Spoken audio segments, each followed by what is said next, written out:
como vocês viram no convite da reunião, o tema de hoje é criatividade e a gente vai conversar sobre a criatividade do ponto de vista da avaliação que foi realizada na última edição do PISA sobre o pensamento criativo. Para iniciar, vamos recapitular o que é a avaliação do PISA. PISA é a sigla em português para Programa Internacional de Avaliação de Estudantes. É uma avaliação organizada e realizada pela OCDE. Ela acontece a cada 3 anos. A primeira edição aconteceu em 2000. E o público-alvo são estudantes de 15 anos de idade. Por que avaliar estudantes de 15 anos? Porque subentende-se, pressupõe que esses estudantes estão na fase final da escolaridade básica obrigatória em todos os países. Então, por isso, o público-alvo são os estudantes de 15 anos. A gente tem a participação de países da OCDE e também países e economias parceiros, como é o caso do Brasil. Nessa avaliação, são avaliados os conhecimentos e as habilidades dos estudantes em leitura, matemática e ciências. E cada edição traz também um domínio inovador. Em relação à leitura, matemática e ciências, em cada rodada do PISA, um desses domínios é considerado o domínio principal, que vai ocupar a maior parte da avaliação. E em relação aos domínios inovadores, eles vêm para testar questões relacionadas às competências, às habilidades do século XXI. Então, a gente já teve avaliação de resolução de problemas, de competências globais, e nessa última edição, o pensamento criativo. Os testes eles são realizados via computador desde 2015, salvo algumas exceções de algum país que não tem a possibilidade de fazer via computador. E as avaliações elas têm uma duração média de 2 horas, e os estudantes também têm 35 minutos para responder questionários relacionados ao contexto familiar, ambiente de aprendizagem e a rotina de aprendizagem desses estudantes. Alguns questionários também são respondidos por diretores e até professores também podem responder alguns questionários. Em 2022, a gente teve a 8ª edição. A avaliação ela seria realizada em 2021, mas a OCDE optou por adiar para 2022 devido à pandemia. Então, foram avaliados leitura, matemática, ciências e pensamento criativo. O domínio principal foi matemática, que ocupou a maior parte da avaliação, e pela primeira vez o pensamento criativo foi alvo de avaliação. No PISA participaram 81 países, 37 da OCDE e 44 economias e países parceiros, mas na avaliação do pensamento criativo a gente teve a participação de 64 países. Foram 690 mil estudantes avaliados em todo o mundo, e no Brasil participaram 10.798 estudantes, que representavam mais de 2 milhões de estudantes. E o que é a criatividade? Como a criatividade ela é definida de uma forma geral, mais ampla, antes da gente entrar no que a OCDE, o PISA entende como pensamento criativo. A palavra criatividade ela se refere à capacidade ou habilidade de criar, gerar ou desenvolver algo novo, original ou inovador. E ela está diretamente relacionada à ação de dar origem a algo novo, seja em forma de arte, invenção, uma solução prática. Para desenvolver essa criatividade, é necessário combinar ideias, conceitos, recursos, perceber o mundo sob novas perspectivas, fazer conexões com fenômenos que aparentemente não estão relacionados, gerar soluções, expressar algo de uma forma única e original. E diferente do que muitas pessoas pensam, a criatividade ela não é expressada apenas na arte, em campos da arte, como música, desenhos, pinturas. Em todos os aspectos, os campos do nosso cotidiano, é possível desenvolver e expressar essa criatividade. A criatividade ela envolve 2 processos, de pensar e depois de produzir, como a gente viu aí na definição, né? É criar, gerar, desenvolver. Então, a gente tem a parte de pensar e a parte de produzir. E aí eu achei muito interessante essa citação da Linda, que ela fala que se você tem ideias, mas você não age sobre elas, você é imaginativo, mas não é criativo. A criatividade, ela exige essa parte de produzir. E por que avaliar o pensamento criativo? Por que o PISA avaliou o pensamento criativo? Muito se fala aí sobre o papel da escola, que é formar cidadãos para o mundo, promover a formação integral dos estudantes, e realmente é um papel da escola equipar os alunos com as competências que eles necessitam para ter sucesso na vida e na sociedade. O pensamento criativo, ele ajuda os estudantes a enfrentarem um mundo que está em constante mudança. Então, o pensamento criativo, ele é uma competência-chave do século XXI. Trouxe para vocês alguns dados do relatório Futuro do Trabalho, que foi elaborado pelo Fórum Econômico Mundial. E esse relatório, ele elenca as 10 principais habilidades para os próximos anos, e o pensamento criativo aparece em segundo lugar. E esse relatório também traz que mais de 70% dos empregadores consideram o pensamento criativo como uma prioridade, algo que eles buscam em novos talentos. E aí a gente pode se perguntar, mas será que as escolas realmente estão preparando os estudantes para o futuro, para serem pessoas mais criativas?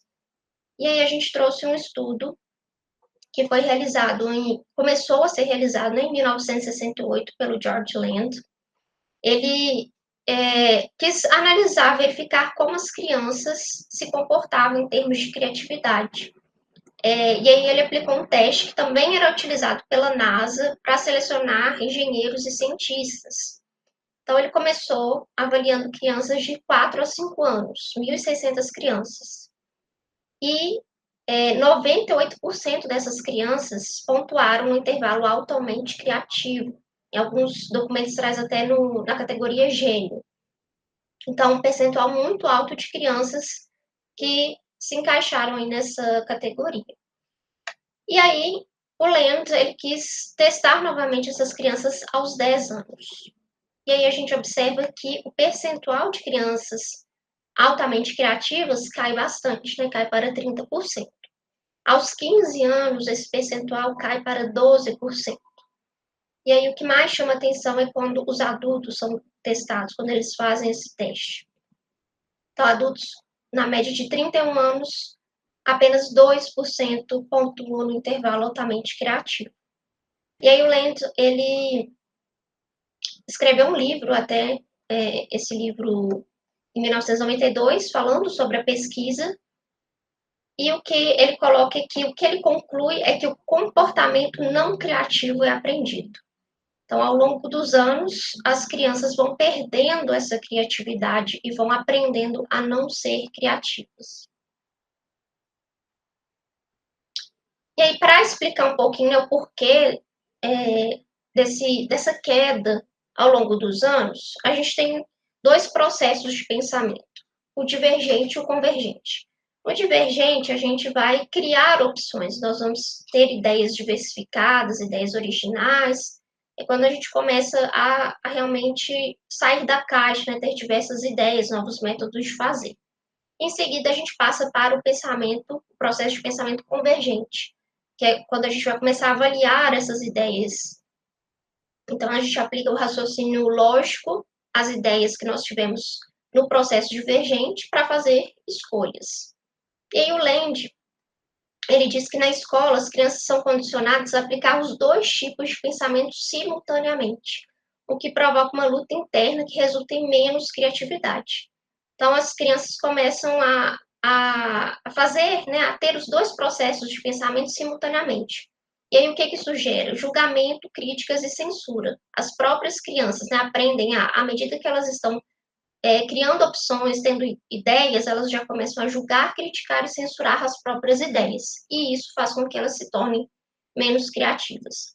É um pouco do que a gente percebe também no nosso dia a dia. Por exemplo, se a gente está num momento de brainstorming, que é um momento para que todas as ideias sejam ditas, né, que todos possam expressar suas ideias.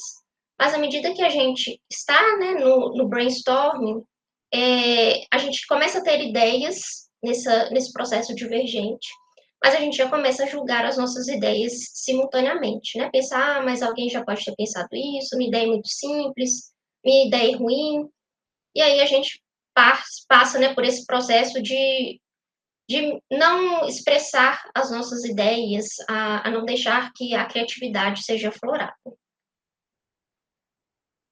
Em relação à criatividade no Brasil, né, na BNCC, nós temos aí o pensamento crítico, científico e criativo como uma das 10 competências que a base traz, competências essas que precisam ser trabalhadas da educação infantil ao ensino médio. Então, é uma competência importante, indiscutivelmente. E aí a base traz, né, que as escolas precisam, então, fomentar a investigação, a reflexão, a análise crítica, a imaginação e a criatividade dos estudantes. Então, mais um dado aí que mostra a importância de se avaliar o pensamento crítico. E o PISA, então, traz uma definição para pensamento criativo, que é a competência para se envolver produtivamente na geração, na avaliação e na melhoria de ideias que podem resultar em soluções originais e eficazes, avanços no conhecimento e expressões impactantes da imaginação. Então, com base nessa definição, é isso que o PISA avaliou, na verdade, né? É isso que o PISA avaliou na última edição. Então, a gente não está falando aqui de encontrar o próximo Einstein, o próximo Van Gogh. Não é esse o objetivo do teste de pensamento criativo. O PISA, ele testou o pensamento criativo que se espera de estudantes de 15 anos, o pensamento criativo que eles podem ter em contextos cotidianos. E é uma criatividade que pode ser intencionalmente ensinada e moldada ao longo do processo de ensino-aprendizagem. Né? Diferente do que muitos pensam, a criatividade é algo que você nasce com ela e que não pode ser mudada ao longo do tempo. Então, esse tipo de pensamento criativo ele pode ser ensinado e aprendido. Então, como que o PISA avalia o pensamento criativo? Ele organizou a avaliação em 3 facetas e 4 domínios. A primeira faceta ela está relacionada com o pensamento divergente, que é de gerar ideias diferentes, o processo dos estudantes de gerarem ideias diversificadas. A segunda faceta é de gerar ideias criativas, e aqui já está relacionado a 2 aspectos, a gerar ideias tanto originais quanto ideias úteis. Então, ideias que apresentem certa originalidade, mas que também tenham uma aplicabilidade. E a última faceta é de avaliar e melhorar ideias. Então, dada uma ideia, os estudantes teriam que avaliar essa ideia e propor elementos novos, elementos úteis para melhorar essa ideia. Em relação aos domínios avaliados, a gente tinha a expressão escrita, a expressão visual, a resolução de problemas científicos e a resolução de problemas sociais. Nessa avaliação, algo muito interessante é que não havia questões de múltipla escolha. Então, não tinha uma única resposta correta. Os estudantes eles tinham que elaborar respostas curtas por escrito ou utilizar ferramentas interativas, que era como uma espécie de Paint, né? Aquela ferramenta que a gente tem no computador para fazer algum design visual. E diferentes alunos faziam diferentes combinações de itens de teste. Então, o PISA tinha um pool de questões e aí cada aluno fazia ali um tipo de prova diferente. Para cada questão, os estudantes poderiam receber nenhum crédito, crédito parcial ou crédito total. Como eram questões abertas, né, não era apenas certo e errado. E essa pontuação, ela depende do julgamento humano. Avaliadores tinham que avaliar essas questões. E para minimizar a subjetividade dessa correção, o PISA disponibilizou rubricas de pontuação e procedimentos de codificação bem definidos, para tentar deixar aí o mais objetivo possível. Então, vamos ver um pouquinho de como esses domínios foram avaliados. Dentro da expressão escrita, os estudantes tinham que, por exemplo, legendar uma imagem, propor ideias para uma história curta, escrever um pequeno diálogo, que é o exemplo da questão que eu trouxe aqui para vocês. Então, a questão era uma tirinha e os estudantes tinham que definir, né, pensar em um diálogo com, nesse caso aqui, 6 falas, né? E aí a questão traz que a tirinha tem que ser original, de maneira que poucas pessoas teriam pensado da mesma forma.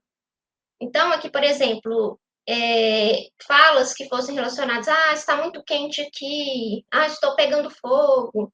Esse tipo de resposta não pontuaria no crédito total, porque não seriam consideradas ideias originais. Na expressão visual, os estudantes foram convidados a criar designs visuais para uma variedade de propósitos, por exemplo, criar o design de roupa, fazer um logotipo ou um pôster para um evento. Aqui nesse exemplo, eles teriam que criar um pôster para a Feira de Ciências. Então, aqui eles utilizariam aquela ferramenta de design. É uma ferramenta um pouco mais limitada. Então, eles tinham alguns stickers, né, alguns carimbos, poderiam usar também algumas formas, né, linhas, formas, para montar esse post. E eles também teriam que descrever o desenho em uma frase na caixa de texto. Então, era um exemplo aí de questão dentro da expressão visual. Já na parte de resolução de problemas sociais, eles teriam que propor soluções para cenários que impactam grupos específicos ou a sociedade como um todo, como uso de recursos, a gestão de resíduos, a questão da acessibilidade, que era essa questão aqui, eles tinham que propor três ideias diferentes para melhorar a acessibilidade de usuários de cadeira de rodas na biblioteca. E aí, aqui a questão também de uma ideia, eles tinham que ter uma ideia diferente da outra. A questão traz aqui que as ideias deverão ser o mais diferentes possíveis umas das outras. E, por fim, o domínio da resolução de problemas científicos. Esse domínio, os estudantes teriam que formular diferentes hipóteses para explicar um fenômeno ou propor múltiplas hipóteses plausíveis. Não é um domínio que vai avaliar o entendimento científico, a capacidade ali de reproduzir conhecimento científico dos estudantes, mas implica um nível mínimo de conhecimento de princípios científicos para o estudante conseguir fazer a questão. Então, aqui no caso, era um tipo de questão em que eles teriam que avaliar e melhorar uma ideia relacionada a testes de laboratório para testar um rio, na água de um rio. Quando a gente fala, então, de pontuação nessa avaliação, a pontuação máxima que um estudante poderia ter seria de 60 pontos. E o PISA distribuiu aí 7 níveis de proficiência. Aqui na tabela aparecem apenas 6, porque o 7º nível seria para estudantes abaixo do nível 1. E para cada nível, o PISA determina um limite inferior de pontuação. Então, por exemplo, para se encaixar no nível 1, o estudante teria que pontuar pelo menos 6 pontos. E aqui a gente tem o percentual de estudantes capazes de performar tarefas em cada nível. No caso do nível 1, na média da OCDE, quase 100% dos estudantes conseguem realizar as tarefas desse nível. E aí a gente tem que, estudantes que estão no nível 1, eles conseguem executar as tarefas relacionadas a esse nível, mas é improvável que eles consigam performar em tarefas de níveis superiores. Mas o contrário é válido. Um estudante, por exemplo, do nível 2, ele consegue também realizar atividades que são do nível 1.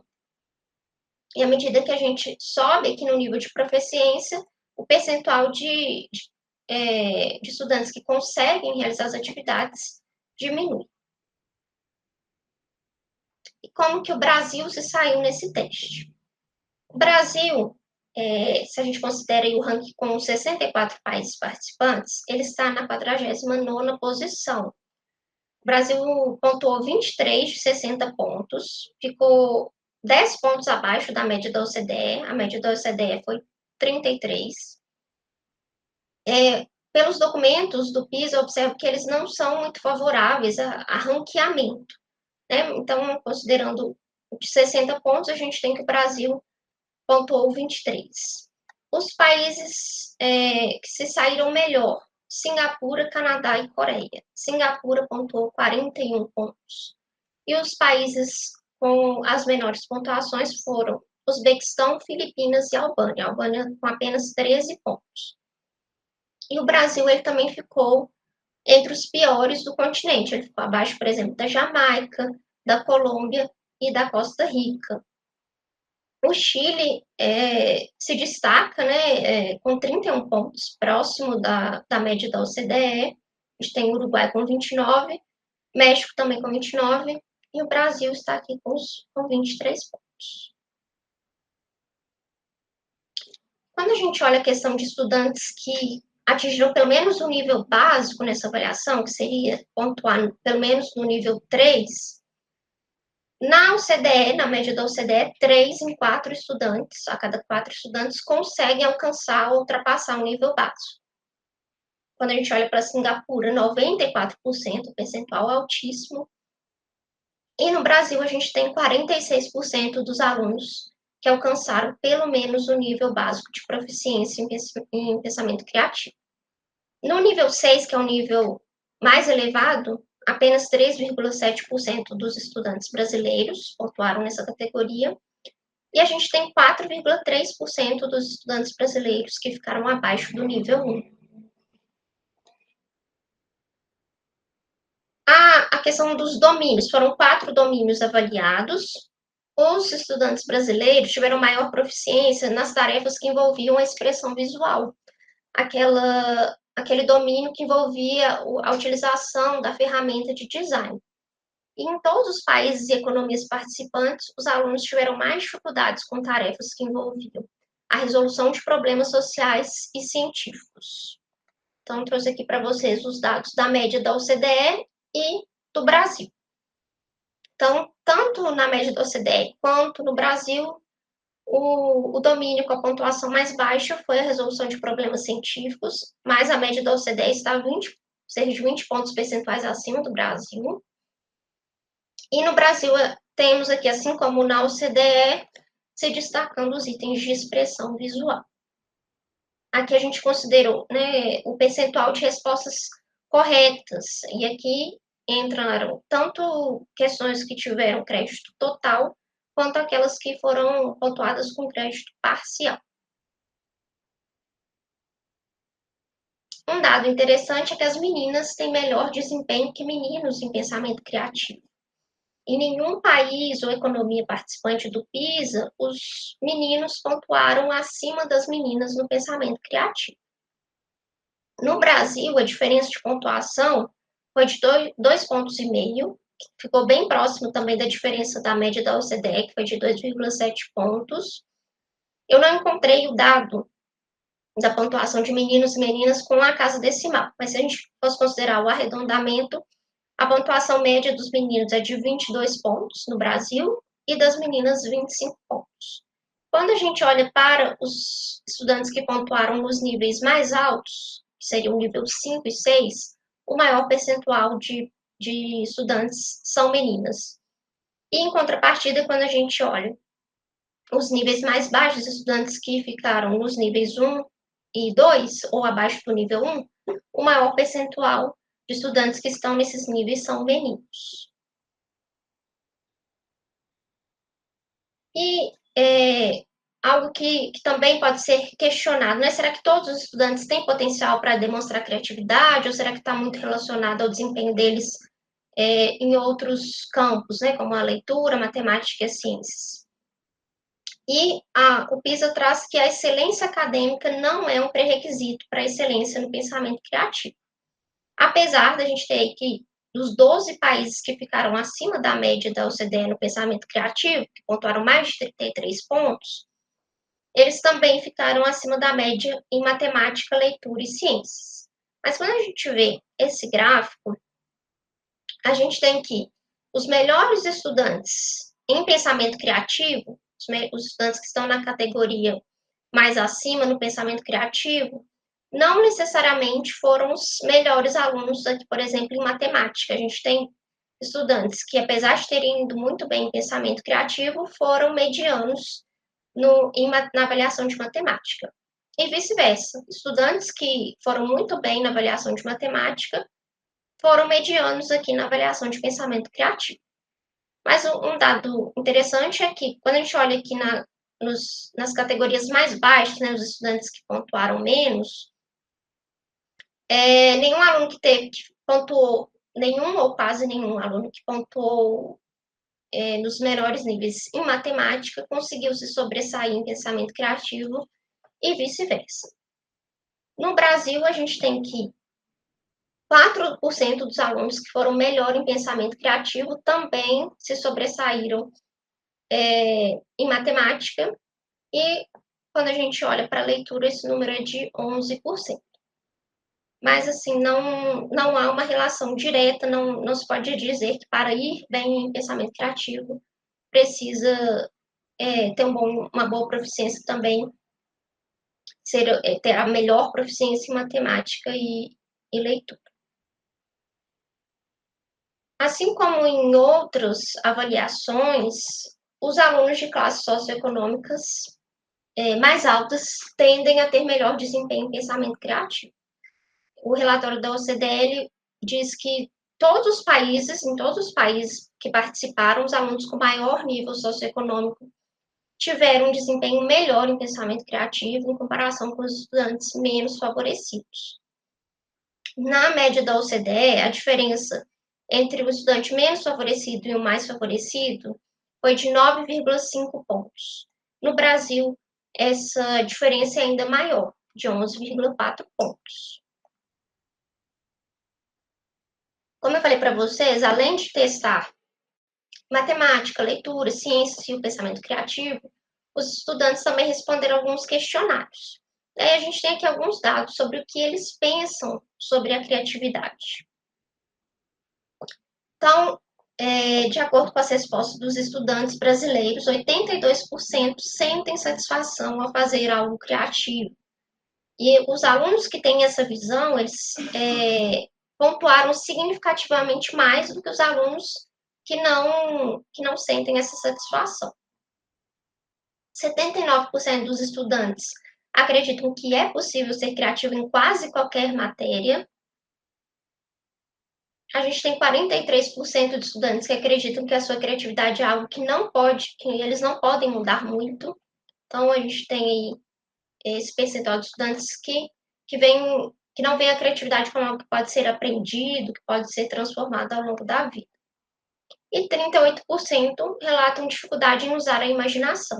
Esses estudantes que relataram ter alguma dificuldade em usar a imaginação, eles pontuaram significativamente menos dos que não têm essa dificuldade. E a OCDE quis entender com os países, né, quais são os desafios para o desenvolvimento do pensamento criativo nos sistemas educacionais, porque há essa dificuldade de incluir o pensamento criativo nas escolas. E aí a gente tem a resposta número 1, o currículo superlotado. E aí a gente tem também outros dois que se destacaram: a falta de foco na avaliação da criatividade e a falta de capacitação dos professores ou de recursos pedagógicos para desenvolver a criatividade. E sobre essa questão da resposta número 1, que foi o currículo superlotado, o Andreas, que é diretor de educação da OCDE, criador do relatório do PISA, ele participou de um webinar e ele comentou sobre essa questão. E aí eu trouxe para vocês aqui a fala dele. Ele diz que nós sobrecarregamos nosso currículo com tantas coisas que não há espaço para o pensamento criativo. E se você quer que seus alunos sejam criativos, você tem que dar a eles espaço para experimentar. Se eles experimentam, eles vão correr riscos. Se eles correm riscos, eles cometem erros. E a partir do erro, eles podem aprender. Agora, se nossos sistemas educacionais não estão ajudando os alunos a aprender com erros, talvez as pessoas não sejam tão criativas. Então, os currículos estão tão recheados, né, há tanta sobrecarga nos currículos, que não sobra esse espaço para experimentar, para errar, para desenvolver a criatividade. E a OCDE também publicou um relatório em que traz assim, alguns insights sobre o que pode ser feito para melhorar esse cenário, como os países podem desenvolver políticas que vão apoiar a integração do pensamento criativo nos currículos escolares. Então, trouxe aí alguns pontos. O primeiro deles, estabelecer metas específicas para ensinar e avaliar o pensamento criativo. nós sempre falamos com as escolas, né, não se gerencia o que não se mede. Então, se o pensamento criativo ele não é avaliado, não há metas para o desenvolvimento do pensamento criativo, dificilmente uma rede vai saber se ele está sendo desenvolvido ou não e vai ter alguma ação para melhorar esse aspecto, essa habilidade. Outro ponto, minimizar a sobrecarga de conteúdo para encontrar um equilíbrio entre a variedade e a profundidade do currículo. Então, pensar aí, né, o currículo tem tantas coisas, uma variedade de conteúdos, e como fica a questão da profundidade, o espaço para desenvolver outras habilidades. Oferecer ajuda para ampliar as oportunidades de aprendizado para alunos e professores. Aproveitar parcerias para fomentar o aprendizado profissional e a inovação, e adaptar os sistemas de avaliação para reconhecer e para incentivar práticas que promovam a criatividade. Esse é um debate muito amplo, né, que precisa ainda ter, né, um destaque maior. A avaliação do PISA, do pensamento criativo, é um grande passo para esse debate, né, incentiva um debate mais amplo sobre a importância de apoiar o desenvolvimento do pensamento criativo por meio da educação, porque o pensamento criativo ele pode e ele deve ser desenvolvido por meio da educação. E para a gente finalizar, eu trouxe para vocês aqui uma fala de um webinar que é bem famoso. Esse webinar, perdão, webinar não, um TED Talk, que o título é As Escolas Matam a Criatividade? Essa pergunta. E aí o Sir Ken Robson, ele vai falar que se você não estiver preparado para estar errado, nunca encontrará algo original. E quando chegam a ser adultas, a maioria das crianças perde essa capacidade. Elas ficam com medo de estar erradas. E agora nós estamos administrando sistemas nacionais de educação, onde erros são a pior coisa que você pode cometer. E o resultado é que estamos educando as pessoas fora de suas capacidades criativas. Então, é um debate que precisa ser levado para os países, né, para os governos, essa questão do desenvolvimento da criatividade, de dar espaço para as crianças errarem, serem criativas, experimentarem e desenvolver essa capacidade do pensamento criativo. Deixei algumas referências para vocês, são documentos que vocês encontram facilmente na internet, relatórios da OCDE, mas se alguém tiver alguma dúvida, pode entrar em contato comigo também. Então, esse era o nosso tema de hoje. Espero que vocês tenham gostado, que tenha contribuído para vocês. E nós nos vemos em breve. Até mais.